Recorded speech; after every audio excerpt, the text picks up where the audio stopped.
I would have to endure this pain inside my mind, inside my body, and inside my soul.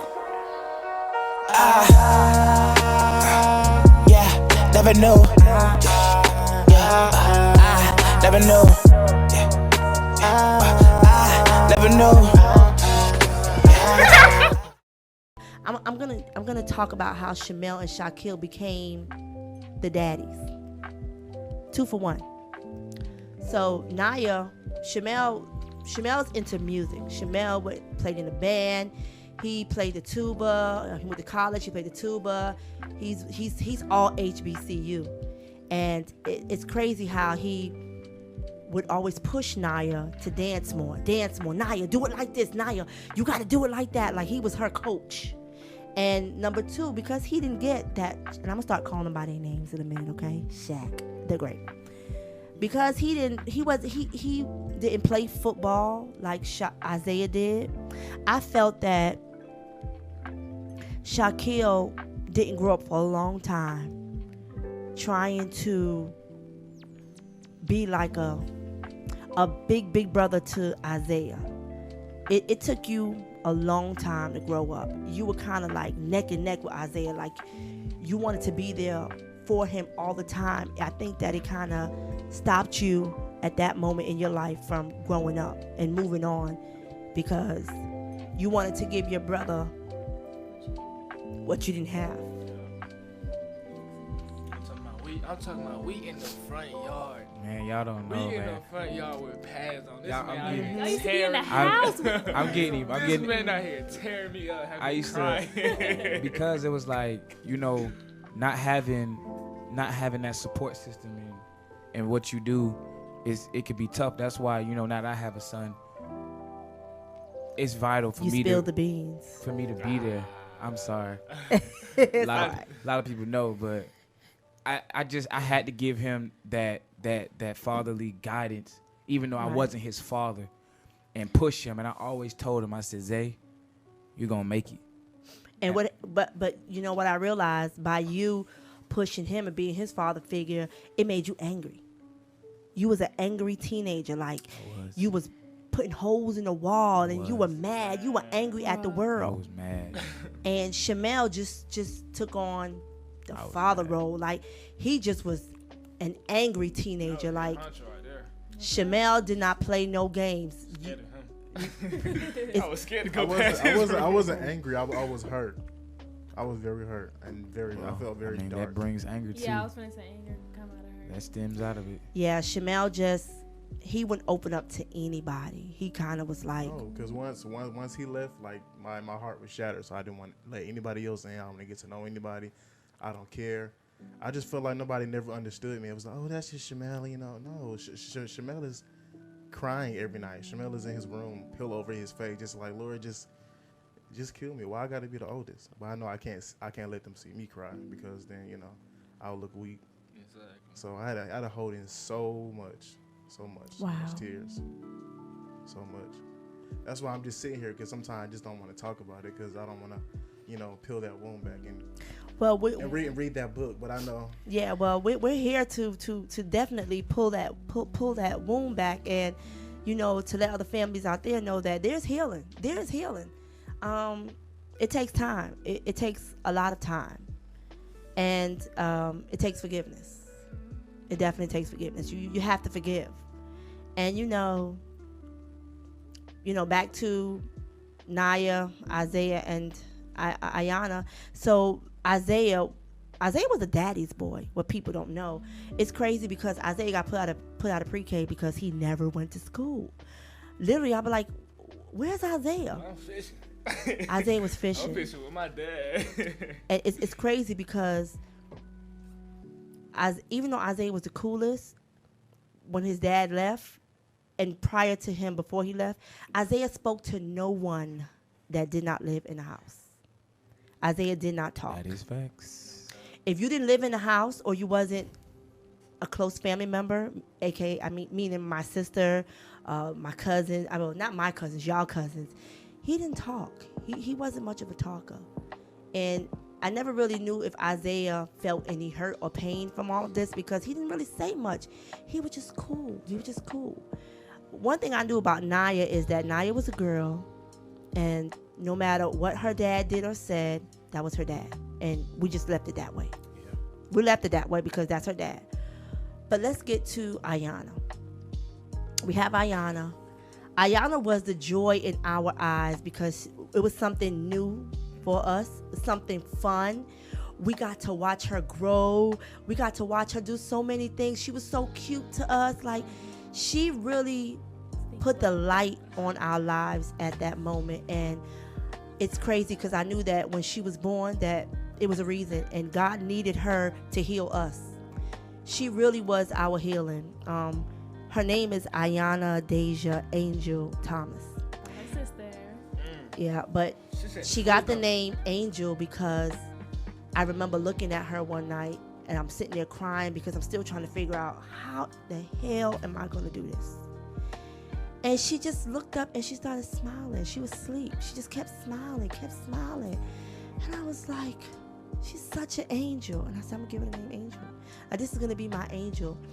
And whenever I got sad, because the other kids were older and they kind of knew what was going on, Angel knew nothing. Angel was innocent. I could cry in the room with Angel because Angel didn't know why I was crying. Angel looking at me like, What are those? right. But as I'm crying and the other kids would see me, it's always a question, Mom, why are you crying? Mom, you okay? Angel said nothing. Angel smiled. Angel knew nothing that was going on. So having Angel was a breath of fresh air at that moment. So sometimes when you have kids, each one of them, for me, each one of my children play a different part in my life. Nobody has the same role at all. Chameleon and Shaquille, they're like I want to call them like my pit bulls. They're not real pit bulls at all because they're really humble, amazing men. But I feel powerful when I have my pit bulls on my side, my right and my left. And they've always been that to me, even to this day. You know, I'm remarried, have a husband, have an extended family, but my pit bulls are still there. Like, those are they grew with me. We grew up together. I was 17 and 19. I didn't know anything. They grew up with me. It's funny, sometimes I'm looking at Shaquille, listening to old songs. I'm like, you old? But yeah, because I had him young. So they really, a lot of the things that their dad instilled in them, they tried to instill it in the youngest three. With Naya, it's crazy because even though Naya was there, sometimes I feel like Naya just literally blocked things out. Like, she don't remember. And maybe she don't remember because she was his angel. She was his precious moment. Like, Naya was his apple in his eye. So I don't know if she ever really saw what was truly going on at that time. It's like I did. Yeah, I did. Not as much as them, of course. Right. You know, I was younger. I saw a little bit, but not too much to where. Right. To be hurt by it, Right. Understand. So let's get the whole movie in my head. I know. Like, so let's get back to Ayanna. And the reason why I want to get back to her is because out of all of the children, Ayanna is the only one that didn't grow up with her dad in the home. She grew up with her older brothers trying to be her dad. And I'm just gonna tell y'all. I'm gonna tell y'all a quick little joke just because we thought it was funny. When Ayanna was growing up, we used to tell her, because Chamel was so much older than her, that Chamel was her father for real. So, okay, but listen to how you put things in the atmosphere, y'all. Okay, we used to tell her that Chamel was her father, and that her mother left her, and I'm truly her grandmother. Her mother did not. Her mother wasn't here. It was a joke, and it was funny to us. It was funny until I'm going to introduce another family member to y'all. It was really funny until Malachi came. Malachi is my grandson. He's Shaquille's son. And we're not going to elaborate too much about Malachi, but Malachi, Shaquille has custody of him. And I just think about the joke we made with Ayanna for all these years. And we used to laugh big time about it. She used to be crying like, your mom is not here. And we thought it was such a joke. But then when Malachi came and that happened, it wasn't a joke no more. Wow. I didn't even notice that until you said that. Me and Chamel joked about it. We told her mother's name was Shawana Hudson. No? that was his He mom. did that to me. That was your. He did that to me. Okay, so That's I got it crazy. wrong. But I yeah, think it so was Shalana But no, Avery or something that's like facts though. How y'all used to do her. we did that. We did that. So we threw that in the atmosphere because we thought it was funny. Until Malachi came. But we're going to talk about Malachi maybe another day, but we're going to get back to Ayanna. So Ayanna was the one that grew up in the house with no father. No father at all. Like, and here's the thing, so that everybody knows, she always knew who her dad was because he was in and out, in and out, in and out. And one thing that Chamel was very strong about is letting her know that you have a father. Chamel's like, and this is his name. And this is what he looked like. I don't remember doing that. Yeah. I do. I You do. did. You did. Very passionate. You were very passionate about letting her know that she had a father, and there was nothing wrong with that. But when when my husband became introduced into my life, Chamel was like, "That's not her father," you know. And I understood because their dad used to always drill in their head growing up: you have one mother, you have one father. I'm your daddy. I'm your dad. And he instilled that in them so much that she looking at them like, that's y'all daddy, because I don't know him. And it's funny because she says that quite often, like she doesn't know him. And she doesn't know him in the sense that she didn't grow up in the house with him, but she's always known who her father was. So Ayanna grew up so much different than the other kids. Like Ayanna has no recourse of lights getting cut off, no water, having to move. Like she didn't. Actually, we moved one time. One time. That's all I remember. Okay. So yeah, well, with Ayanna we moved one time, but Ayanna was just like she it's almost like she came into this life with a silver spoon in her mouth. Well, Yeah. I can honestly say it. And one thing I want people to know, like it's funny because people say they're spoiled. None of my kids are spoiled. They're loved Privilege. and very privileged, and they're privileged because God allowed that. He allowed me to be able to financially, physically, emotionally take care of my kids. And I've always said this, and this is what kept me going. God will give me not oh God, I'm getting emotional. He won't give you no more than you can bear. And it's funny, people used to say, you got 5 kids? Oh, that's a lot. No, it's a lot on them. It's not a lot on me, it's a lot on them because it's 5 of them and 1 of me, and they are never ever going to outdo me.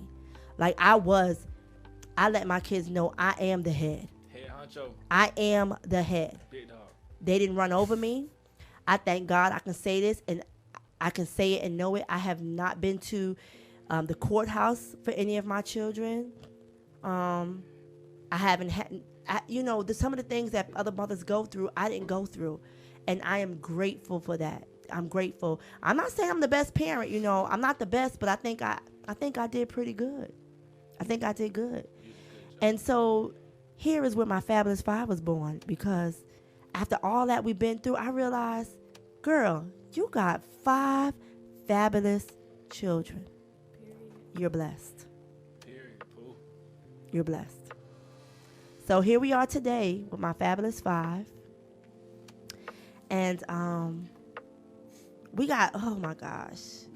I think now our lives are so much more different. I think I've always wondered, Lord, why you keep them around? You know how some people have kids and their kids move to other states and they leave. Like, these didn't go nowhere. They stayed here with me. And I'm starting to realize why. Because God said, y'all got a story to tell. Y'all can heal other families out there.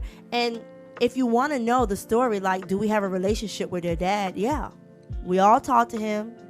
We're cool with him. It is what it is. We don't hate him. I don't hate him. I miss him. What's up, Dad? Right. So, yeah, this is where we are today. This is where we are today. So, Chamel, you looking at me over there. What's up, son? You got something you want to say? No? I do want to say something, though. I don't want to get too deep because, it's I feel like content.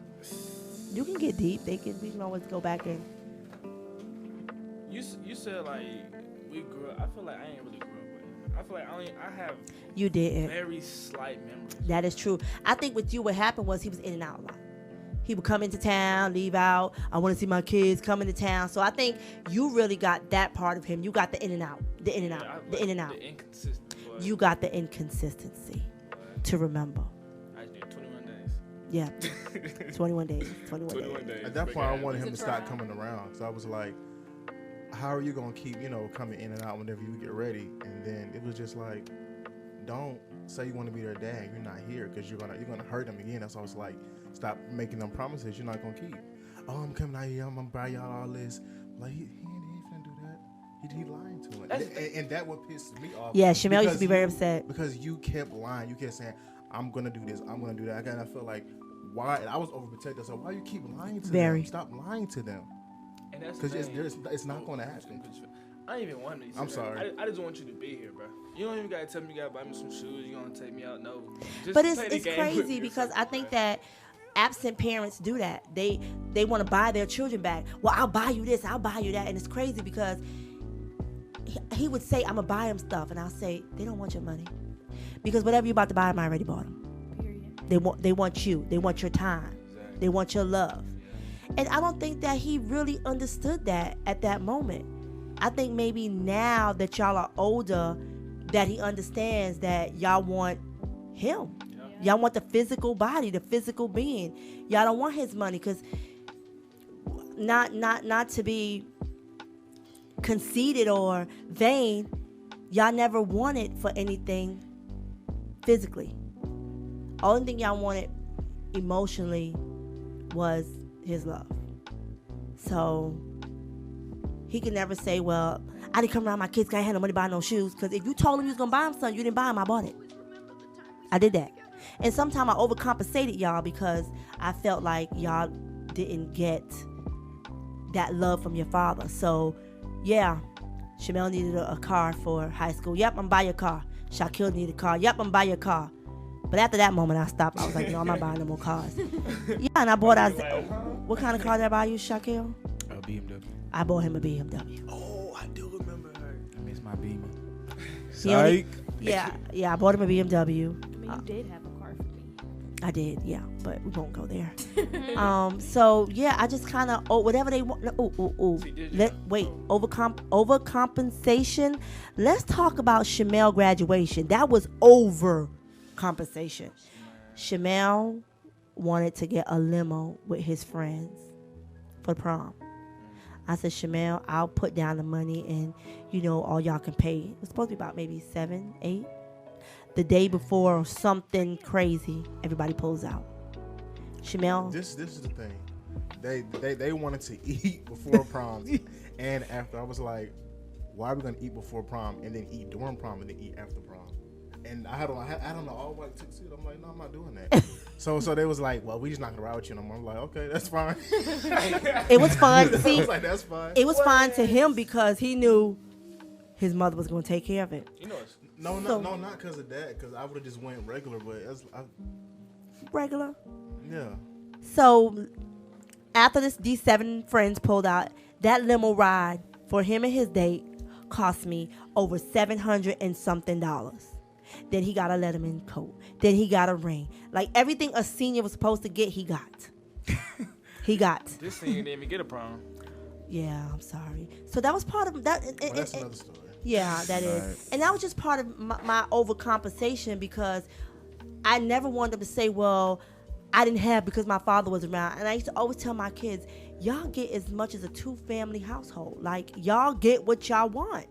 But they were always good kids, so I didn't have a problem giving them the things that they wanted. Not needed, but wanted, because a lot of it were wants.